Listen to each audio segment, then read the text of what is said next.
À la minute où tu vas vouloir entreprendre quelque chose d'ambitieux, tu vas avoir des haters qui vont essayer de te mettre des bâtons dans les roues. Salut à toi mon ami, bienvenue aujourd'hui au troisième épisode du podcast de l'évolution. Aujourd'hui on va parler du phénomène des haters. Les gens qui ressentent un besoin incontrôlable de déverser leur haine sur les gens qui essaient de se démarquer du troupeau. Pourquoi j'ai décidé de parler de ça aujourd'hui? Tout simplement parce que si tu me suis sur les différentes plateformes de réseaux sociaux, tu sais que j'ai quand même une bonne gang de haters qui viennent écrire leurs commentaires désobligeants à peu près à chaque vidéo que je partage. Puis ça entraîne beaucoup de questionnements dans les gens qui me suivent. Il y en a qui viennent me demander Colin, Olivier, t'as beaucoup de haine sur les réseaux. Comment tu fais pour dealer avec ça? Puis il y a aussi d'autres gens qui pensent carrément que il n'y a pas de succès derrière ça, que ça fonctionne pas mes affaires, que j'ai pas de clients ou quoi que ce soit. Il y a personne qui aime mon contenu. Mais j'ai juste plein de haters, puis ils sont comme, ne lâche pas, puis j'espère que ça va bien aller. Non, non, je vous le dis, les gars, ça va bien. Ça va bien. Puis en réalité, les haters m'aident beaucoup plus qu'ils me nuisent. Il faut juste savoir être capable de se créer une petite carapace, puis c'est un peu de ça qu'on va parler. Peut-être que tu m'écoutes parler, puis tu te dis, OK, mais pourquoi je t'écouterais parler pendant 10, 15, 20 minutes des haters? Moi, je fais pas de vidéos sur les réseaux sociaux, puis j'ai pas de haters, puis je pense pas en avoir un jour.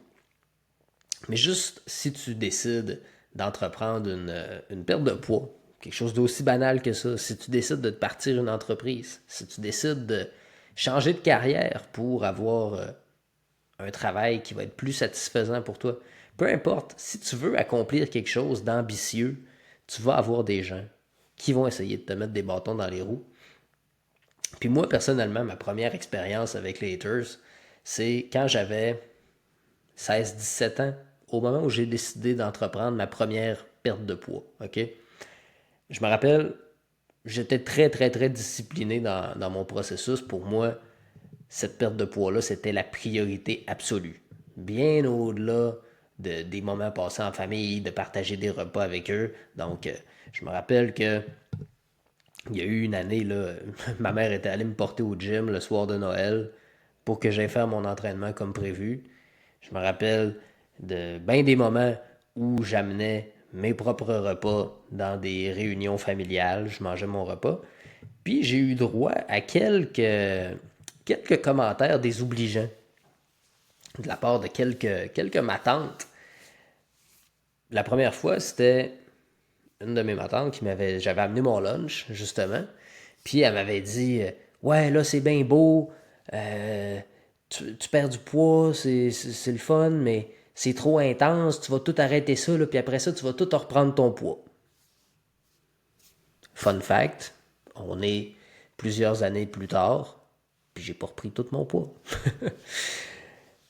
Deuxième situation, une autre ma tante, j'étais chez nous en train de faire mon meal prep, puis elle était venue nous rendre visite. Ah là, c'est le fun, c'est bien beau, hein, mais check bien quand tu vas avoir une blonde, tu vas tout arrêter ça. Encore un autre fun fact, j'ai une blonde, ça fait pratiquement 2 ans, puis j'ai rien arrêté de tout ça.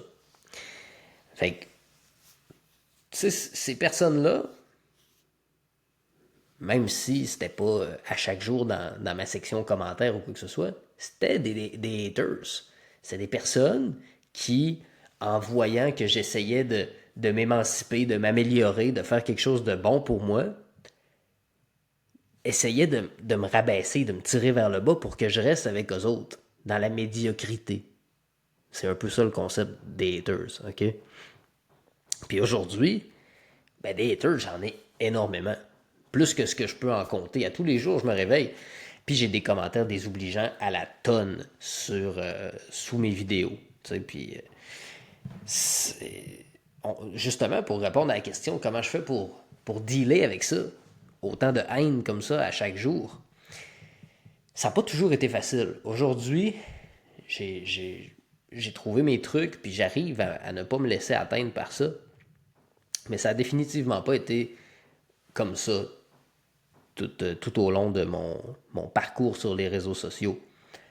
Si on remonte à il y a peu près un an, j'avais commencé à poster des vidéos, puis j'avais vraiment trouvé ma voie. Là. Tu sais, le contenu que tu vois aujourd'hui, cru, direct, qui dit la vérité sans prendre de détour, c'est un peu ça que je faisais. Puis justement, les haters étaient arrivés à la suite de ça. Puis à un moment donné, à force de lire des commentaires désobligeants, j'ai fini par me remettre en question puis me demander, Colin, ils ont-tu raison? Est-ce que je devrais pas plutôt me tourner vers du contenu éducatif, tu sais, qui est pas là pour dire quoi faire, mais pour donner des suggestions, pour aider plus, tu sais.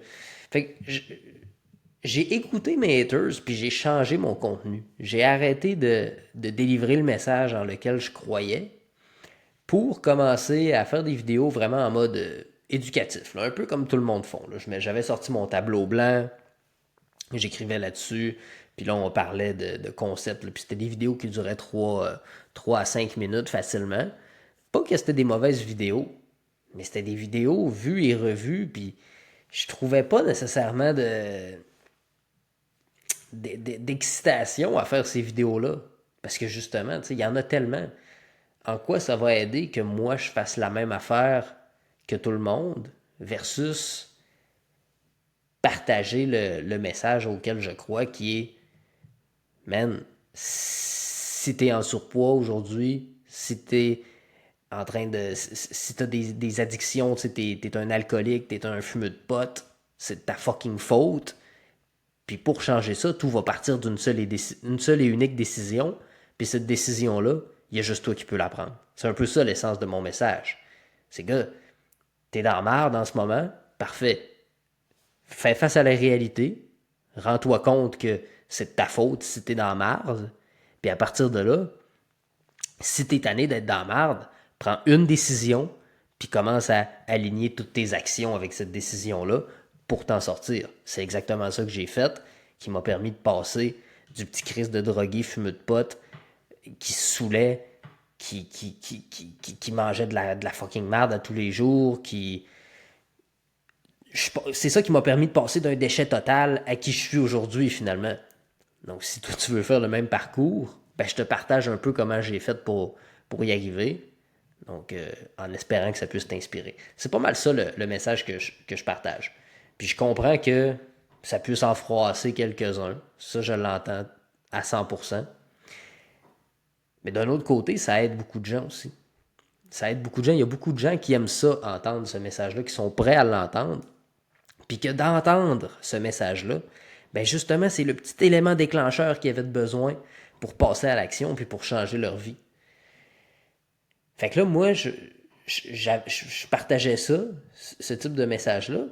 Puis finalement, à cause de quelques personnes qui étaient vraiment pas contentes, ben j'ai décidé d'arrêter ce type de contenu-là, puis de commencer à faire du contenu plus éducatif. Ben là, il y a un phénomène qui est arrivé, c'est que non, j'avais plus de haters. Là, les haters étaient contents. Ils ont dit, OK, il a écouté, on va le laisser tranquille. Ou ils voyaient juste plus mes vidéos parce que les vidéos avaient plus aucun engagement. Ça veut dire que les gens qui adoraient les vidéos provocatrices directes, ben eux autres, ils ont vu ça, puis ils étaient comme, OK, mais c'est pas pour ça qu'on est là, tu sais. Fait on swipe. Il n'y avait plus personne qui écoutait mes vidéos, finalement. Fait que vu que j'avais écouté les haters, j'étais rendu tout seul, avec un message vanille, puis je faisais mes vidéos un peu pour moi-même, puis les 3 4 personnes qui les écoutaient. Fait qu'à un moment donné, ben, j'ai bien compris que c'était pas la solution, tu sais, qu'il allait falloir que j'apprenne à dealer avec les haters. Autant pour moi aimer ce que je fais puis être en paix avec ce que je fais, autant par respect pour les gens qui me suivent puis qui adorent le contenu que je fais puis qui ont besoin de l'entendre. Comment j'ai fait pour dealer avec les haters? Ça n'a pas été facile, puis c'est pas encore facile à tous les jours, ok? Ça serait un grand mensonge de dire qu'il n'y a pas des fois que je lis ça, puis je suis comme, tabarnak, je suis un esti de trou de cul ou quoi, je sais pas, tu sais. Il y a des fois, je viens à me remettre en question. Mais après ça, je regarde, puis je vois, ok, il y a des commentaires positifs là, j'ai reçu tel message, tu sais, ça fait du bien à du monde, je veux dire, j'aurais pas de clients si ça aidait pas des gens, là, ces vidéos-là. Fait que c'est de regarder les haters, premièrement, c'est quel type de personne.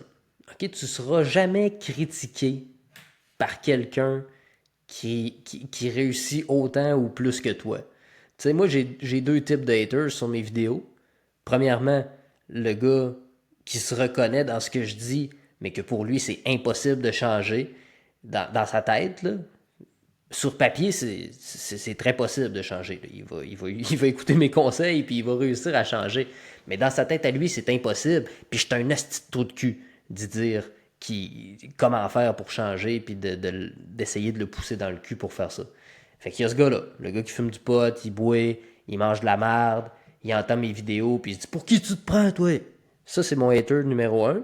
Puis le hater numéro 2, c'est le gros gars musclé qui est encore plus en shape que moi, que lui, probablement qu'à quelque part, son rêve, c'était d'être un coach, justement, de gagner sa vie avec sa passion qui est l'entraînement, parce que tu ne deviens pas gros de même si ta passion, c'est pas l'entraînement. Mais probablement qu'il n'a jamais osé se lancer dans le coaching. Fait que aujourd'hui, il me voit, moi, il se dit toi, t'es moins en shape que moi, puis tu gagnes ta vie en faisant ça. Non, c'est pas correct, man. Tes conseils, c'est de la merde, puis nanana. Ils sont plus rares, eux autres, mais j'en ai une coupe. Je les replace, là, ces gars-là.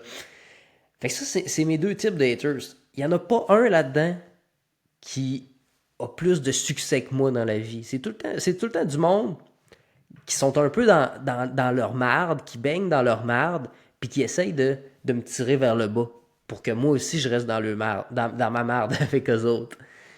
C'est une bonne façon d'imaginer ça, c'est le concept là, des crabes dans un seau. Puis ça, j'ai appris ça en écoutant le podcast à Bedros Keuilian. Dans le fond, c'est pas compliqué, c'est que t'as un seau, bien plein de crabes, puis là, ben, il y en a un il essaye de s'échapper. Il essaye de s'échapper du seau, puis de s'en aller vivre sa vie paisiblement dans l'océan. Mais là, les crabes qui sont au fond du seau, eux autres, ils voient ça, puis ils se disent oh, oh, oh, non, non, non, non, non. Fait qu'ils le retiennent, puis ils le tirent pour qu'il reste dans le seau. En mode, nous autres, on est dans le fond du seau, on s'en va se faire bouillir à la marmite, on va se faire bouffer. Mon tabarnak, tu restes dans la merde avec nous autres, puis toi ici, tu vas te faire bouffer. C'est pas vrai que tu vas retourner vivre dans l'océan, tu restes dans la merde avec nous autres. C'est exactement ça, les haters. Ils voient que toi, t'essayes de faire de quoi de bon, t'essayes de te partir en business, t'essayes de te mettre en shape, t'essayes de changer ta carrière, d'arrêter de consommer, puis là, ils vont utiliser souvent des paroles. Ah, pourquoi tu. T'es bien rendu plate de pas boire, c'est quoi le rapport? Comment ça, t'amènes ton lunch? Quoi, tu t'en vas au gym? Toutes des paroles pour essayer de te convaincre de rester dans la merde avec eux autres. Puis souvent, ce qui est triste, c'est que tes pires haters, ça peut être tes amis. Ça, je viens d'avoir une illumination là-dessus, mais c'est toutes des choses que j'ai entendues de par mes amis à l'époque. Moi, j'avais arrêté de boire. Ben oui, les gars, je vais y aller au bar avec vous autres. Toute la soirée, je me suis fait achaler pour boire de l'alcool. Je me suis fait traiter de parce que je buvais pas, puis ah, t'es donc ben plate, puis ci, puis ça. À un moment donné, tu fais juste couper les ponts, tu sais. Je veux dire, qui endurerait ça? Je veux dire, à moins que tu décides d'abandonner, de dire, ok, ils ont raison, puis finalement, je vais rester dans la merde avec eux autres. Mais si tu veux vraiment réussir, tes haters, tu peux pas garder ça, tu peux pas garder ça près de toi, là. Même si c'est tes amis qui sont proches, puis je sais que ça peut faire mal, mais la réalité, c'est que j'ai coupé les ponts avec beaucoup de personnes, puis aujourd'hui, je suis beaucoup plus heureux que je l'étais à l'époque où je côtoyais ces gens-là. Fait que je suis pas là pour te dire de tout jeter tes amis à la poubelle, mais pense-y. T'sais. Est-ce que tes amis te nuisent en ce moment dans l'atteinte de tes objectifs? Si c'est le cas, c'est peut-être tes haters, puis peut-être que tu devrais adresser la situation. Mais bref, on m'a demandé aussi dans un live, est-ce que c'est possible, tu penses, d'avoir du succès sans avoir de haters? Ben, honnêtement, je pense pas. Je pense pas, puis c'est à cause du concept qu'on vient d'expliquer. Tu sais, les gens qui sont misérables, qui sont dans la marde, aiment que les autres soient misérables puis soient dans la marde avec eux autres. Ils vont pas t'encourager à t'émanciper, à évoluer. Non, eux autres sont incapables de le faire. Ils n'ont pas les couilles de le faire. Donc, nécessairement, ils veulent que tu restes au même niveau qu'eux. Ça les fait chier de voir que tu es à un niveau supérieur qu'eux. Donc, je pense honnêtement que si tu veux faire quoi que ce soit qui est ambitieux, faut que tu sois prêt à être critiqué. Faut que tu sois prêt à ce que les gens essaient de te convaincre d'arrêter. Puis tu n'auras pas le choix de te former une espèce de carapace puis d'apprendre à un peu utiliser les trucs que je t'ai donnés tantôt. Relativiser en te disant que ces gens-là, s'ils te critiquent, c'est parce ils sont dans une situation beaucoup plus merdique que la tienne. Puis ils veulent que tu restes là. Fait qu'oublie pas ça, man. Si tu veux accomplir quelque chose, c'est sûr que tu vas être critiqué. Les gens vont essayer de te mettre des bâtons dans les roues, mais il va falloir que tu résistes. Il va falloir que tu sois prêt à lui donner un bon coup de pied dans la face, puis tenir ton bout pour continuer à avancer vers tes objectifs.